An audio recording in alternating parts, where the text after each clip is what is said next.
Assalamualaikum warahmatullahi wabarakatuh, Sobat Kisah Channel. Sebelum kita mulai kisah hari ini, yuk kita doakan dulu semoga kalian semua diberi kesehatan, hati yang tenang, pikiran yang jernih, dan pastinya rezeki yang melimpah ruah dari Allah Subhanahu wa Ta'ala. Amin ya Rabbal Alamin.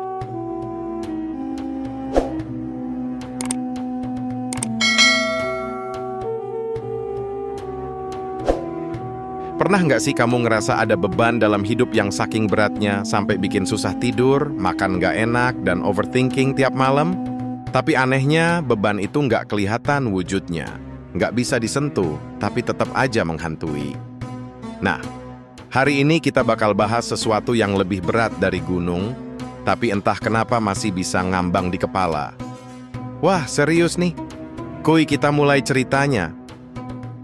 Di sebuah sudut kota Baghdad yang tenang tapi ramai oleh aktivitas warganya, berdirilah sebuah warung kopi sederhana tapi legendaris. Tempat ini bukan cuma jadi langganan buat warga sekitar, tapi juga markas nongkrongnya para sahabat Abu Nawas. Tiap hari mereka ngumpul di situ, ngobrol ngalor ngidul dari urusan politik, cinta-cintaan, sampai teori konspirasi soal kenapa kucing selalu jatuh dengan kaki duluan. Suatu sore yang cerah, angin sepoi-sepoi membawa aroma kopi dan rempah dari dapur warung. Tiba-tiba, muncul sosok asing berjalan masuk ke warung itu. Perawakannya tinggi, pakaiannya mewah, dan setiap langkahnya seolah bikin lantai bergetar. Dari ujung topi sampai ujung sepatu, semua serba mahal. Kelihatan banget kalau orang ini bukan warga biasa. Jelas banget, dia adalah saudagar dari negeri jauh yang sedang singgah di Baghdad. Alih-alih cari meja sendiri, saudagar ini malah langsung gabung ke meja tempat sahabat-sahabat Abu Nawas lagi asik ngobrol. Awalnya mereka agak canggung, tapi saudagar ini ternyata ramah. Sambil ikut minum kopi, dia mulai membuka pembicaraan yang cukup bikin dahi berkerut. Saudagar ini bilang dia punya sebuah teka-teki yang belum pernah bisa dijawab orang selama dia keliling ke banyak negeri. Dan katanya, siapapun yang bisa jawab dengan benar akan dikasih hadiah 1.000 dinar. 1.000 dinar. Sob! Itu setara uang jajan seumur hidup kalau hidupnya hemat. Seketika, suasana warung yang tadinya rileks langsung berubah jadi serius. Semua mata tertuju pada saudagar tersebut, kuping dipasang baik-baik. Teka-tekinya simpel tapi ngaco banget. Apa yang lebih berat dari gunung tapi bisa mengapung di atas air? Mereka mulai mikir, ada yang manggut-manggut sok ngerti, ada juga yang nebak-nebak dengan pede. Ada yang bilang jawabannya awan, karena awan kan ngambang dan kelihatannya berat. Ada juga yang nyebut perahu, karena bisa ngambang walau besar. Tapi tiap kali mereka sebut jawaban, saudagar itu selalu geleng kepala dengan senyum misterius ala tokoh antagonis film Turki. Waktu terus berjalan. Kopi udah dingin, pikiran makin buntu. Semua jawaban ditolak. Mereka mulai frustrasi. Hingga akhirnya, salah satu dari mereka teringat akan satu nama, Abu Nawas. Siapa lagi yang bisa diandalkan dalam urusan begini kalau bukan Abu Nawas? Si cerdik satu itu memang terkenal bukan karena ototnya, tapi karena otaknya yang tajam kayak silet. Beberapa menit kemudian, benar saja, Abu Nawas muncul di pintu warung dengan gaya santai khas dirinya. Melihat suasana yang enggak seperti biasa, Abu Nawas langsung merasa ada yang aneh. Tanpa buang waktu, dia mencari tahu apa yang sedang terjadi. Setelah mendengar teka-tekinya, Abu Nawas langsung berpikir sejenak. Enggak lama, dia pun menyampaikan jawabannya bukan dengan gegabah, tapi dengan penuh keyakinan. Dan apa yang dia sebutkan benar-benar bikin semua orang bengong.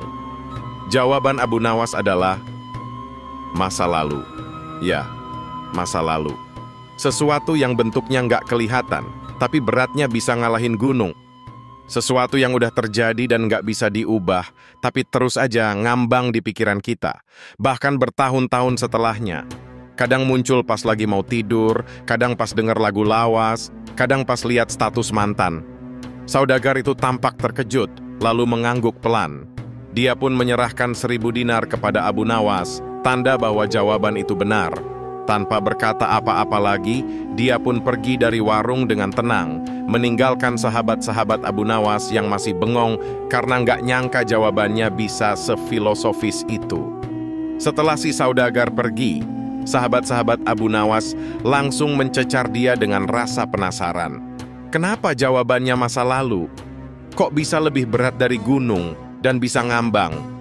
Dengan tenang, Abu Nawas pun menjelaskan. Masa lalu itu berat karena isinya adalah semua pengalaman hidup. Yang manis, yang pahit, yang gagal, yang sukses, yang bikin ketawa, dan yang bikin nangis. Semuanya tertumpuk di satu tempat, di kepala dan di hati. Tapi meski berat, dia nggak pernah tenggelam. Dia terus mengapung di pikiran, muncul kapan aja. Kadang bikin kita senyum sendiri, kadang malah nangis sendiri.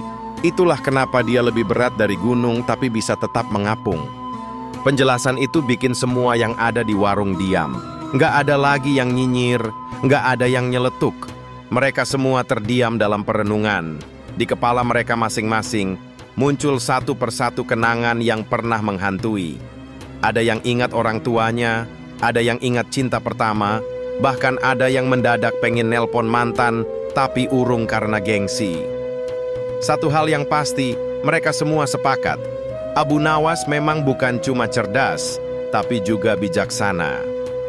Sobat Kisah Channel, kadang jawaban dari sebuah pertanyaan itu bukan cuma tentang logika, tapi soal hati dan pengalaman. Masa lalu itu berat bukan karena wujudnya, tapi karena kenangan di dalamnya. Tapi jangan sampai masa lalu mengikat kamu terlalu lama. Biarkan dia mengapung sebagai pelajaran, bukan jadi batu yang menenggelamkan kamu. Hidup itu tentang hari ini dan esok, bukan kemarin yang udah lewat. Nah, itu dia kisah hari ini. Gimana? Bikin mikir ya? Kalau kamu suka kisah penuh makna dan penuh kejutan kayak gini, langsung aja subscribe Kisah Channel, tekan tombol like, biar algoritma YouTube tahu kamu suka konten begini. Dan jangan lupa nyalain lonceng notifikasimu, supaya nggak ketinggalan kisah berikutnya.